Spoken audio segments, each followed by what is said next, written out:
ada cewek di depan sendiri, pakainya kayak pendaki, berpakaian jaket hijau, celananya hijau, pakai ransel kayak pendaki lah, perempuan, tapi dia madep belakang.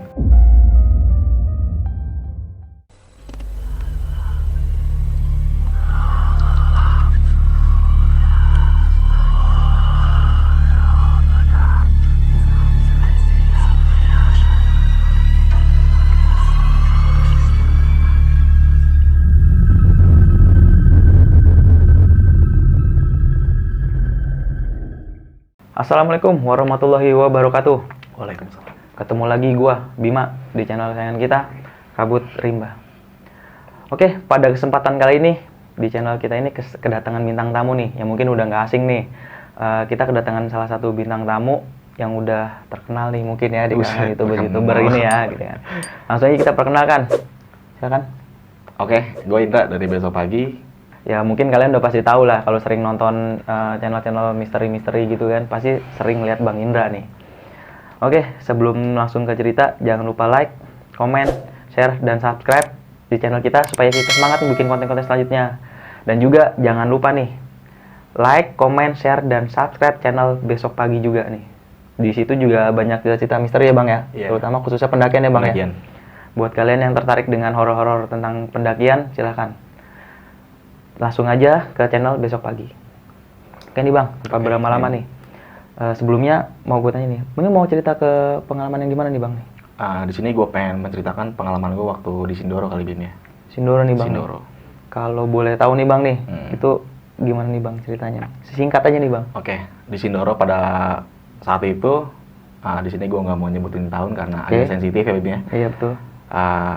Pas gue naik itu ada salah satu pendaki yang harus dievakuasi tapi dalam keadaan yang tidak bernyawa, dan gue di situ juga sempat mengalami kejadian-kejadian yang di luar batas nalar gue. Pokoknya lebih banyak lagi lah. Oke. Sabar ya teman-teman semua nih. Kalau ingin penasaran dengan ceritanya nanti jangan mana-mana, tetap di channel ini. Oke, silakan lanjut Bang. Oke, gue cerita nih ya. Ya. Sip. Assalamualaikum warahmatullahi wabarakatuh. Waalaikumsalam. Sebelum masuk ke cerita, gue mengingatkan kembali buat teman-teman semua bahwasanya cerita yang pengen gue angkat kali ini Bim ya, bukan untuk menakut-nakuti teman-teman semua, tapi bisa diambil sisi positif dalam cerita yang gue ingin bagi. Betul. Dan gue di sini pengen menceritakan pengalaman pendakian gue saat di Gunung Sindoro. Di situ pendakian lagi itu gue baru banget lulus kuliah, yang dimana waktu kuliah gue berapa tahun yang lalu, memang gue menargetkan ketika gue wisuda, gue harus mencapai puncak-puncak gunung di Jawa nih. Dan alhamdulillah semua tercapai, dan gue merayakan di Gunung Sindoro saat wisuda gue. Akhirnya gue mengajak beberapa teman gue nih, salah satunya Mange. Mange kenapa selalu gue ajak dalam pendakian gue, memang dia orang yang salah satu yang gue ajak terus lah pokoknya. Setiap gue kemana dia gue ajak Mange, walaupun dia gak punya duit, gue gak punya duit, yaudah kita ngecer bareng, susah bareng di jalan ya kan. Ya masa-masa muda seperti itulah, belum bekerja ya Bim, mungkin lu paham sendiri. Nah di sini gue merencanakan pendakian bersama 7 orang, Mange termasuknya salah satunya. Sorry bukan 7 orang, 5 orang, 2 orangnya gak jadi. Waktu itu gue merencanakan pendakian bersama 5 orang, salah satunya Mange, yang kedua Nardi, yang ketiganya si Sarip atau biasa dipanggil Botak, yang keempatnya Nikumis, dan satunya gue. Kira setelah gue briefing pada malam itu, 2 hari selanjutnya kita merencanakan mulai perjalanan menggunakan bus dari Jakarta menuju Wonosobo. Memang agak jauh.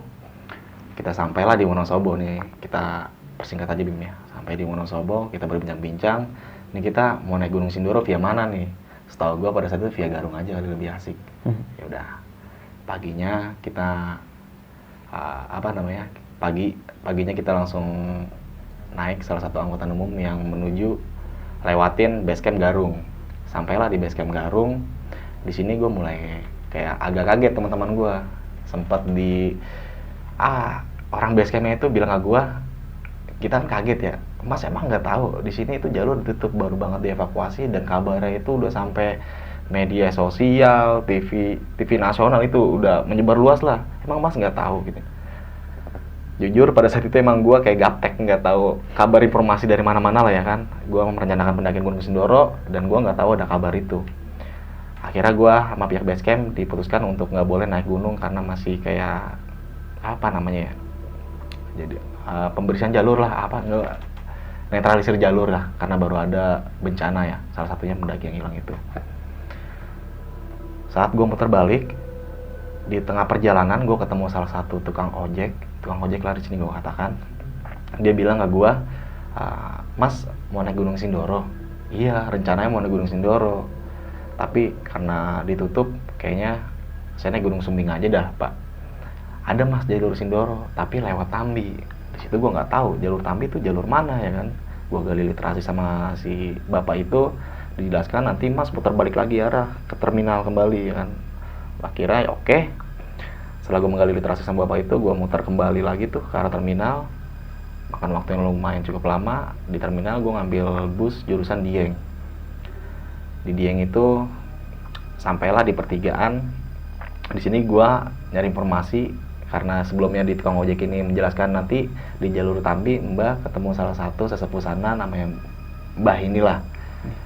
Ketemu Mbah ini, nah Mas izin dulu sama mereka, izin dulu sama si Mbah ini ya kan. Di pertigaan gue menggali literasi kembali tentang informasi yang dijelaskan sama bapak itu. Ada salah satu tukang ojek yang menjelaskan nanti saya antar ke rumah Mbah inilah. Nah di pertigaan ini memang cukup lama gue, selain berbelanja logistik terlebih dahulu kan situ nggak jauh dari tukang-tukang sayur, gue belanja logistik dulu. Nah ada angkutan bak sayur yang tahu rumah Mbah ini, si Mbah. Dia, yaudah Mas nanti ikut truk sayur saya aja, nanti saya anterin karena kebetulan saya lewat rumah Mbah. Akhirnya gue nebeng dia. Di sepanjang perjalanan gue kayak gue nebeng kayak nggak mau ngerepotin juga nih, karena dia ngedrop sayur-sayur ke beberapa pemukiman warga kan, tempat orang yang jualan sayur juga. Nah gue sempat sama anak-anak gue kayak kebantuin dia nurunin sayur. Lumayan cukup lama perjalanan, kurang lebih 1 jam waktu itu, sampailah gue di rumah Simba. Di rumah Simba gue mengucapkan salam, gue jelaskan ke Simba kalau gue mau naik Gunung Sindoro. Simba tanya balik kenapa lewat sini, kenapa nggak lewat Garung. Gue jelaskan kembali kalau di Garung jalurnya ditutup karena baru ada bencana evakuasi pendaki yang hilang selama 7 hari, baru diketemukan hari itu pas banget gue naik. Nah gue bilang sama Mbah kalau gue mau naik Gunung Sindoro tapi jalur sana ditutup. Kata si Mbah ini menjelaskan siapa yang berani untuk gunung. Wih, di situ gue kayak merasa bangga kan. Wah, berarti saya boleh Mbah naik Gunung Sindoro lewat sini. Boleh aja lah, orang gunung Allah kok. Wah, diterima baik gue sama Mbah. Akhirnya gue dipersilakan masuklah ke rumah dia. Di sana Mbah sempat menjelaskan tentang si pendaki ini yang hilang, yang baru diketemukan pada hari itu. Di Mbah ini menjelaskan kalau pendaki ini hilang memang di umpetin gitu sama sosok menunggu jin sana. Si Mbah ini mendapat kayak pesan gaib waktu malam hari selama 7 hari pencarian itu ya. Setiap malam tuh dia dapat pesan, sampai pada akhirnya di malam terakhir sosok jin penunggu sana itu kalau mau pendaki yang hilang itu ditemukan jasadnya, dilihatkan kembali, minta sediakan kepala kerbau 2. Kira si Mbah itu naik gunung tuh, naik ke Gunung Sindoro. Gua nggak tahu, di situ Mbah menjelaskan kalau Mbah itu nggak setuju atas permintaan si jin ini. Terjadilah pertempuran lah si Mbah sama jin ini. Akhirnya dimenangkan sama si Mbah ini nih, dimenangkan si Mbah turun pagi harinya, lalu nyuruh tim dari sana untuk susur jalur kalau pendaki itu ada di balik batu. Ditemukanlah pendaki itu. Nah setelah bercerita itu, keesokan paginya karena gue sempat bermalam kan di rumah dia, paginya gue bilang sama Mbah, Mbah saya masih kurang pede nih untuk naik jalur baru ini ya kan, jalur yang jarang orang lewatin dan gak ada nama pos-posnya. Yaudah Mas naik aja, nanti saya titipkan penjaga saya. Kayak gue dijagain sama penjaga yang dititipkan, tapi gue nggak tahu penjaga apa nih, masih disembunyikan lah ya kan.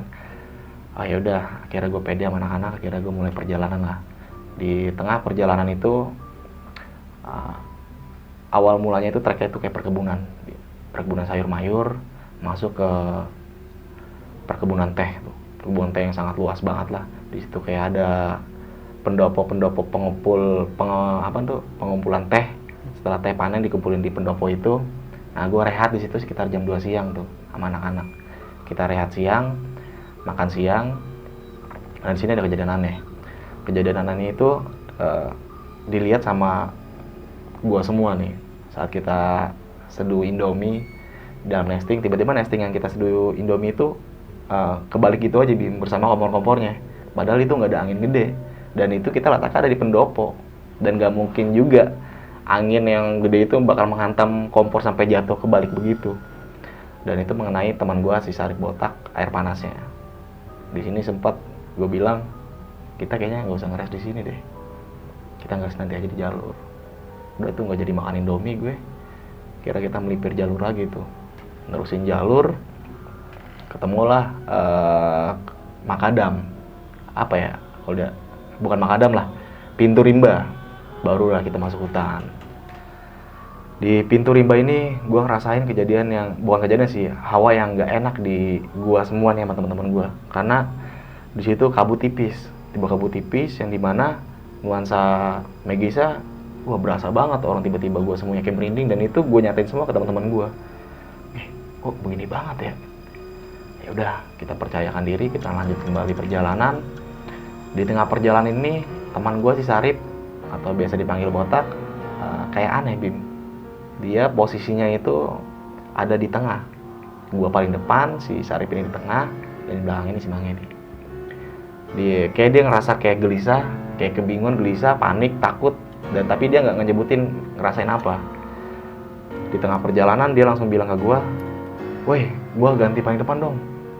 Oh ya udah lu depanan. Nggak berselang lama, berapa menit, terus dia minta pindah lagi. Gue jangan di depan deh, gue di tengah deh. Wah, ini aneh lah pokoknya tingkah laku yang si Arif botak pada saat itu aneh banget, pindah-pindah posisi pendakian kita tuh.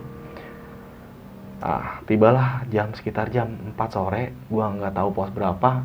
Di situ gue nggak tahu lah nama pos-posnya, karena emang nggak ada nama pos sih pada saat itu. Kabutnya ini sangat pekat banget, sampai jarak pandang kita itu 2-3 meter itu nggak kelihatan. Nah, di tengah malam waktu perbincangan gue sama Simba ini dijelaskan kalau nanti ketemu kabut yang hitam tebal itu jangan diterusin perjalanan, lebih baik break dulu sampai itu kabutnya hilang. Karena emang mitosnya kalau di Sindoro itu namanya pedut, disebutnya pedut lah ya. Disebutnya pedut kalau kita nemuin kejadian ada di kabut pekat itu, kalau kita terusin pendakian nanti kita bakal hilang arah.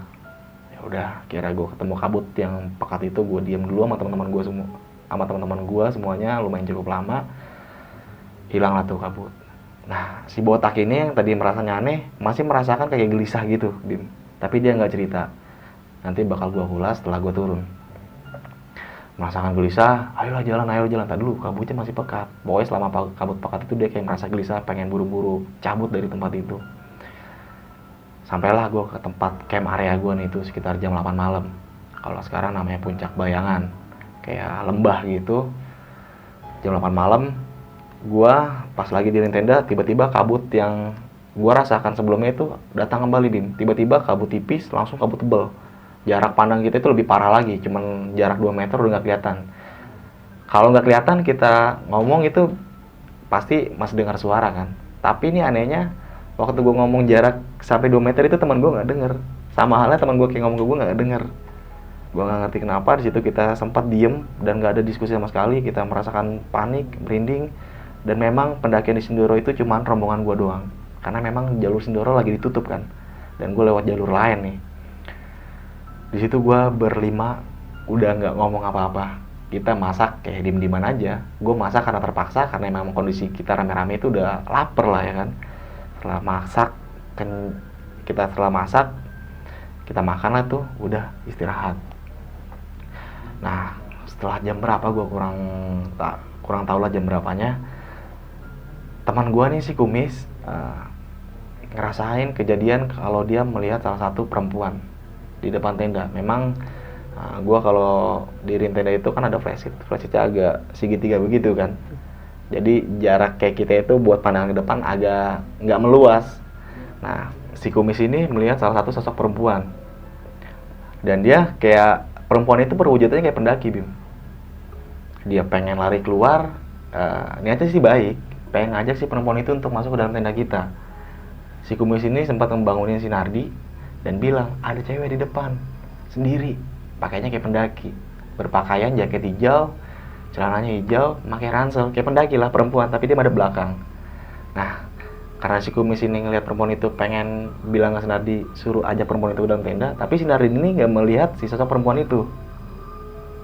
Tapi si kumis ngotot kalau pengen ngajak si perempuan itu ke dalam tenda. Kondisi malam, kabut, dingin banget ya kan.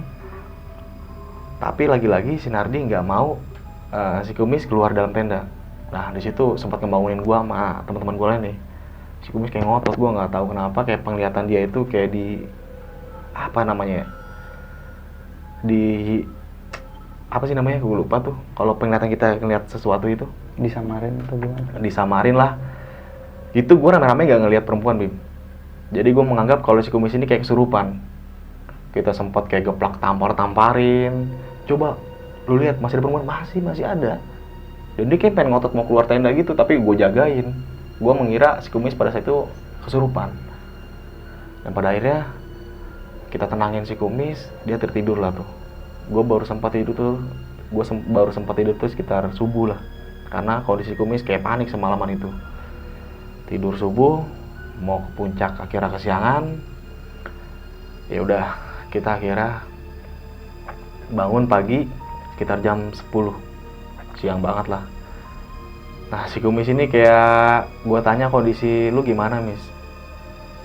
Baik-baik aja. Dan gue tanya si, lu tadi malam ngeliat apa? Gue ngeliat perempuan. Dia masih ngerasa kayak ngeliat perempuan. Gue ngeliat perempuan berpakaian pendaki, jaketnya hijau, celananya hijau, pakai ransel, tapi madep belakang. Pokoknya perempuan lah. Akhirnya kita ke puncak nih. Sebenarnya kejadian-kejadian mistis yang gue alamin ini setelah gue turun gunung nih.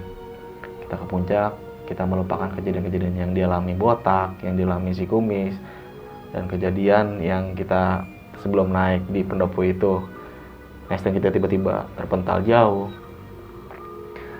Kita melupakan itulah, kita have fun di puncak, kita foto-foto, dan kebetulan memang nggak ada pendaki rombongan lain selain rombongan kita. Nanti bakal gue lampirin juga nih di dokumentasi gue saat di Sindoro pada saat itu. Dan ada juga video gue waktu di kabut yang tadi gue jelasin, dengar suara nggak kedengeran, itu ada. Nanti gue bakal lampirin. Kita melupakan itu di puncak, lumayan cukup lama, kita berjam-jam sampai pada akhirnya kita lupa waktu.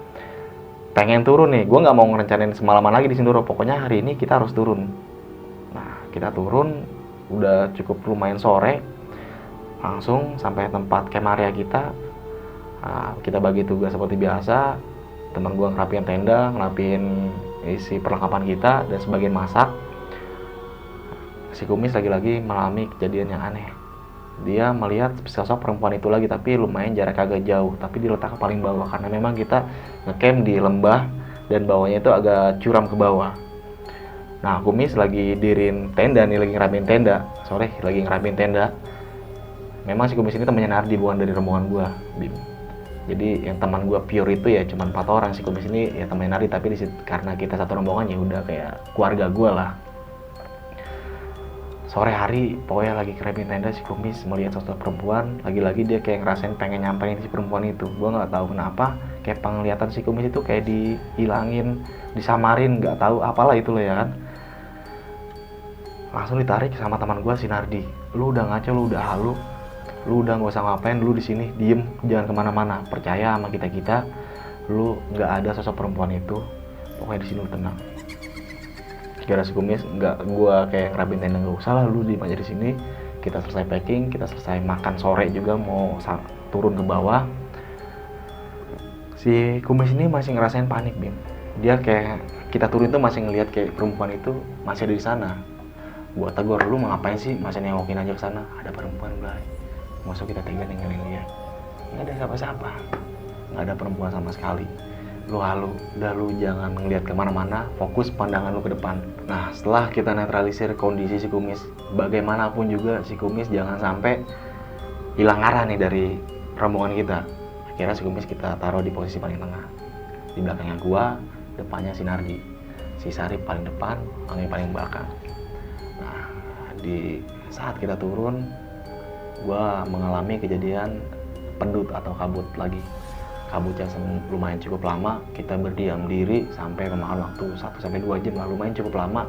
Gue sampai nyeduh kopi juga karena ini kabut hilang-hilang. Gue mempercayai kalau omongan Simba ini, kalau kita ada pendut jangan jalan kemana-mana, tunggu sampai kabut itu hilang. Dan gue mempercayai itu, dan gue nggak kemana-mana lah, gue stay di situ sampai kabut itu hilang. Setelah kabut itu hilang, gue mulai kembali perjalanan, tapi jalur yang pertama gue naik sama turun itu kayak agak beda. Tapi gue merasa sama teman-teman gue kayak ya udah ini jalur. Gue menyusul itu jalur sampai pada akhirnya teman gue si Mange tersandung batu, kakinya robek di sebelah sini nih. Itu pendarahannya sangat luar biasa menurut gue, karena gue sampai ngeliat daleman ini kayak putih gitu Din. Itu gue bawa P3K yang dimana perbannya sampai nggak cukup lah ya kan, darahnya itu masih terpengalir. Kita mengorbankan baju teman gue untuk lukanya itu, darahnya masih ngocor terus, dan Mange harus ditatah begini kan. Selama kondisi teman gue lagi begini, kita kehilangan arah nih, kehilangan jalur yang kita lewatin pendakian pertama sama turun itu beda, dan gue ngerasa semuanya itu sama. Kita melalui jalur yang beda, tapi itu berbentuk jalur, ada kayak tapak jalur, dan itu kita ikutin aja. Tapi gue merasa sama semua ini kita kok turun beda ya. Iya, kita turun beda, semoga aja nih kita turun sampai bawah dengan selamat lah, nggak terjadi hal apa-apa. Gue meyakini itu, dan gue tetap susur jalur. Selama gue susur jalur, gue nggak ketemu jalur. Di situ teman gue kayak ada sempat frustasi, terutama si Kumis ini, dia sempat frustasi. Udahlah, kita stay dulu di sini. Kayaknya kita hilang jalur lah, kita tersesat.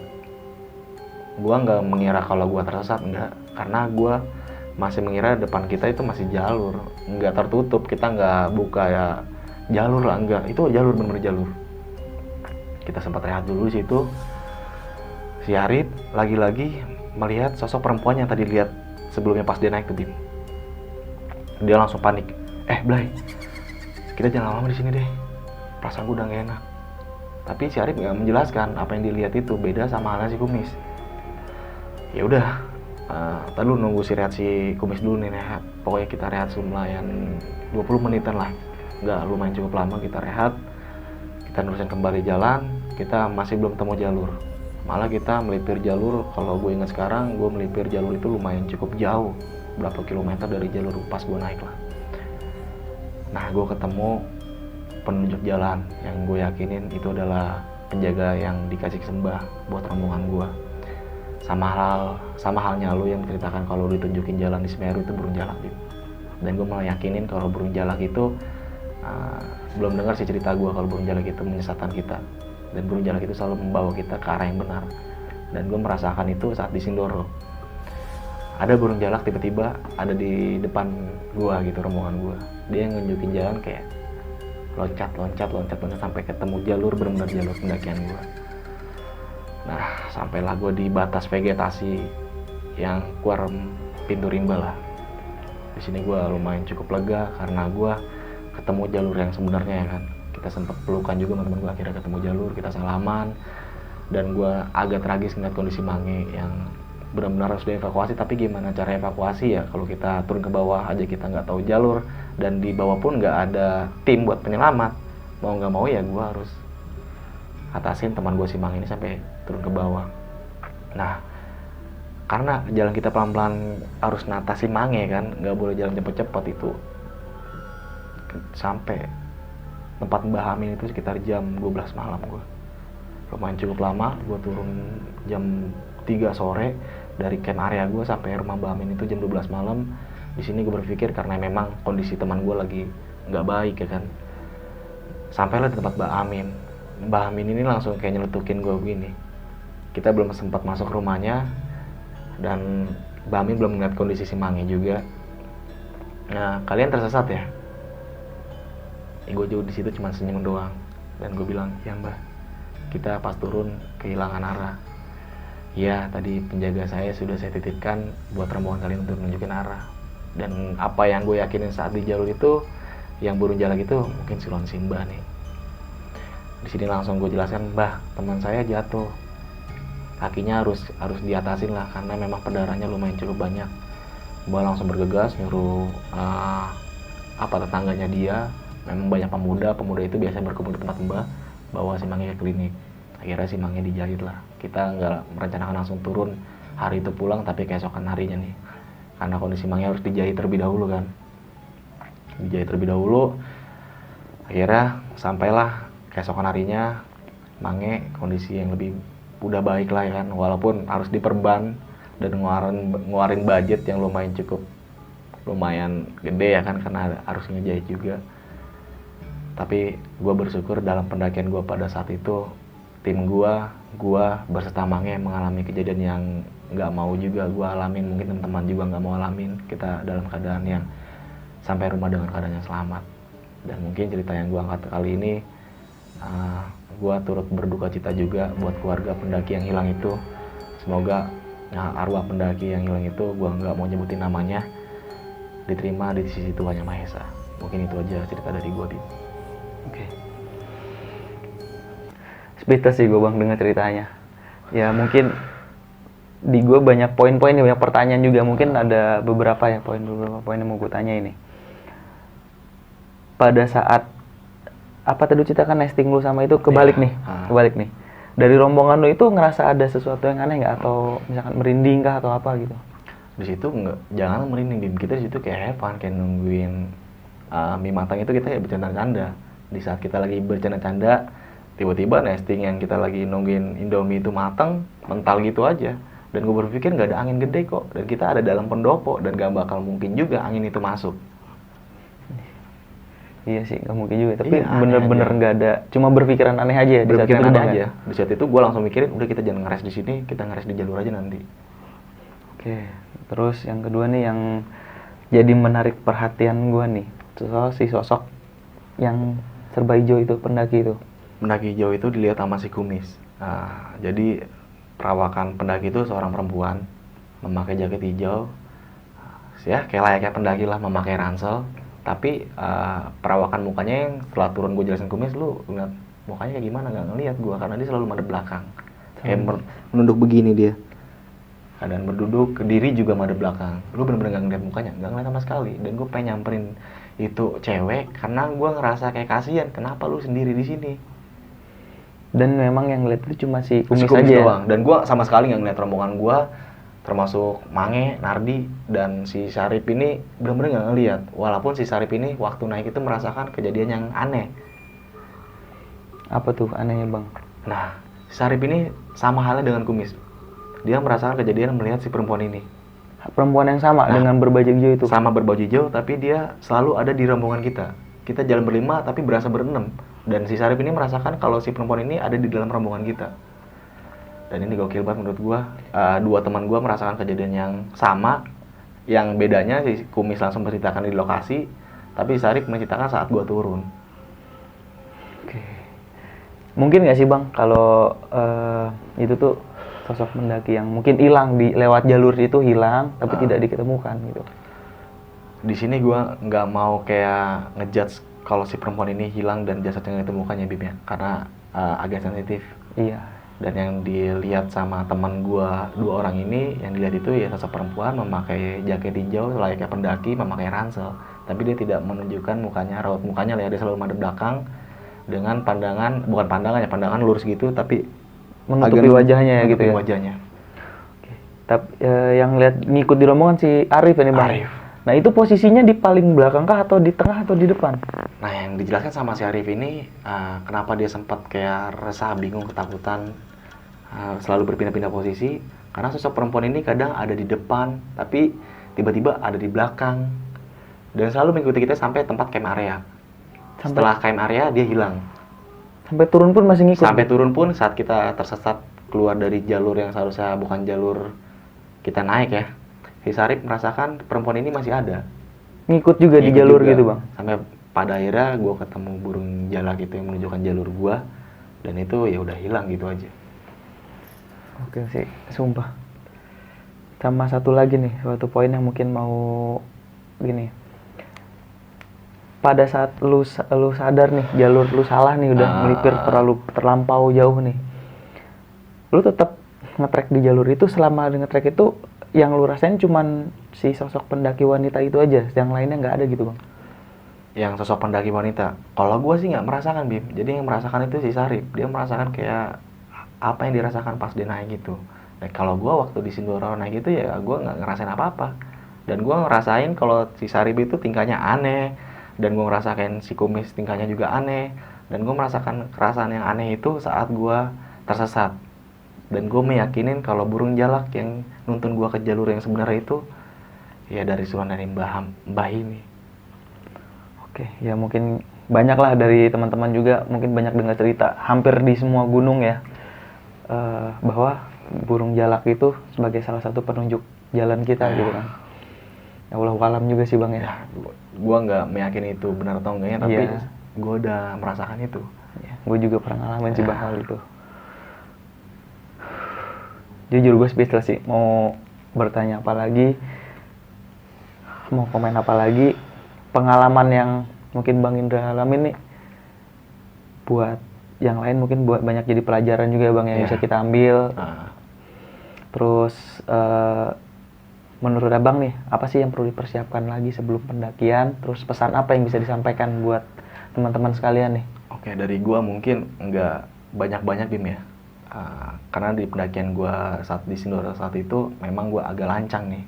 Agak lancang dalam artian kalau gunung itu lagi ditutup, tapi gue ngotot buat naik gunung Sindoro.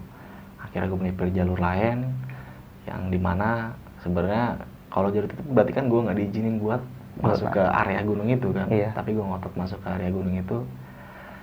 Ya buat teman-teman misalkan kalau misalkan buat teman-teman semua misalkan kalau gunung itu ditutup, lebih baik nggak usah lu maksain buat naik gunung itu. Dan kalau lu memaksakan, warga setempat itu atau pihak base camp itu nggak bakal lu ngeliat lu susah di gunung, enggak lah. Apa yang dia bilang itu ditutup karena ada hal ini ya buat kebaikan lu juga. Dan gue merasakan pada saat itu gue tersesat karena memang jalur Tambi itu salah satu jalur yang belum pernah gue lewati sama sekali. Dan petanya pun nggak ada, gue nggak pakai peta, kayak gue lancang aja udah gue semau gue aja. Ngikutin jalan yang ada aja. Yang penting ke atas aja. Iya, gue mikir gitu aja, dan itu jangan dicontoh lah, nggak baik. Pokoknya ikutin apa yang disarankan sama pihak base camp. Jalur pendakian, ikutin jalur pendakian. Gunain peta sesuai dengan arahan pihak base camp. Jangan membuka jalur kalau lu nggak punya ilmu yang lebih dalam ya tentang literasi lu di kegiatan alam bebas. Mental fisik juga nih Bim, perlu banget lu persiapkan sebelum lu mendaki gunung. Karena dua hal itu bakal ngejaga lu sampai lu kembali ke rumah. Dan attitude sopan santun nih, lain kali gue saranin buat teman-teman semua. Karena apa? Attitude dan sopan santun itu penting banget lu jaga dimanapun lu berada, nggak cuma di gunung. Karena dua hal itu juga bakal ngebantu lu dan ngejaga lu agar tidak terjadi apa-apa buat diri lu juga. Mungkin itu aja sih buat gue. Iya, mungkin kalau dari gue ada tambahan nih bang dikit ya. Buat teman-teman semua yang ingin berkegiatan alam bebas, jangan menyepelekan. Kita harus punya bekal yang banyak ya bang ya. Benar, Bim. Sama ingat, pendakian yang sukses itu bukan sampai puncak, tapi sampai rumah dengan selamat. Tanpa kurang suatu apapun. Puncak tidak akan kemana-mana. Puncak dan gunung itu akan selalu ada di situ menanti kita. Oke, mungkin itu aja. Oke, terima kasih buat Bang Indra. Oke, Bim. Thank you juga. Sekali lagi cuman mau ngingetin, jangan lupa cek channelnya Besok Pagi Channel nih bang. Banyak cerita-cerita juga. Like, share, dan komen video-video di Besok Pagi Channel. Dan juga jangan lupa like, komen, dan share di channel Kabut Rimba ini agar kita semangat nih buat bikin konten-konten selanjutnya. Dan juga satu lagi, jika buat teman-teman semua yang ingin jadi narasumber di channel kita atau punya cerita-cerita mistis ataupun apapun itu, bukan hanya di pendakian, silahkan kirim email ke kita atau DM ke Instagram kita. Nanti linknya gue cantumin di deskripsi aja ya mungkin. Oke, cukup sekian dari gue sendiri. Assalamualaikum warahmatullahi wabarakatuh. Waalaikumsalam.